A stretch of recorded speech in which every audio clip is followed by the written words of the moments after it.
என்னன்னு பார்ப்போம் வாங்க வீடியோக்குள்ள போய். இங்க பாருங்க பொம்மையில வியூ பண்ணியிருக்கோம். நமக்கு எப்பயும் தேவையான இந்த பீஸ் வந்து ரெகுலரா யூஸ் பண்ற ஐட்டங்க. பேண்ட்டு பனியன் துணியில இது வந்து பாலிஸ்டர் மிக்சிங் கிடையாது. எல்லாமே நம்ம கிட்ட வர்றது குவாலிட்டி உங்களுக்கு தெரியும். நல்ல குவாலிட்டி காட்டன் டைப்ல உள்ள பனியன் கிளாத்து. இதுல வந்து செட்டு கொண்டு வந்திருக்கோம். இது ரேட் எம்ஆர்பி ரேட்டு டேக்ல இருக்கு. இதுல இருந்து 30% ஆஃபர் வந்து உண்டு. வேணுன்றவங்க டிஸ்கிரிப்ஷன்ல இருக்க நம்பருக்கு மெசேஜ் பண்ணுங்க.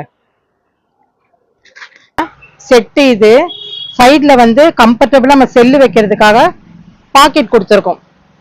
ஒன் சைட் பாக்கெட் கொடுத்துருக்கோம். அட்ஜஸ்ட்மெண்ட்டுக்கு இடுப்புக்கு ஏற்ற மாதிரி அட்ஜஸ்ட்மெண்ட் ரோப் கொடுத்துருக்கோம். இது மாதிரி செட்டில் வந்து எல்லாமே இதே ஸ்டைல்ல தான் வரும். 6 கலர்ஸ் அவைலபிளா இருக்கு. யார் யாருக்கு வேணும் டிஸ்கிரிப்ஷன்ல இருக்க நம்பருக்கு மெசேஜ் பண்ணுங்க. இந்த வீடியோ பார்த்தவங்க மற்றவங்களுக்கு ஷேர் பண்ணுங்க, லைக் பண்ணுங்க, கமெண்ட் பண்ணுங்க, சப்ஸ்கிரைப் பண்ணுங்க, பக்கத்துல இருக்க பெல் பட்டனையும் கிளிக் பண்ணுங்க.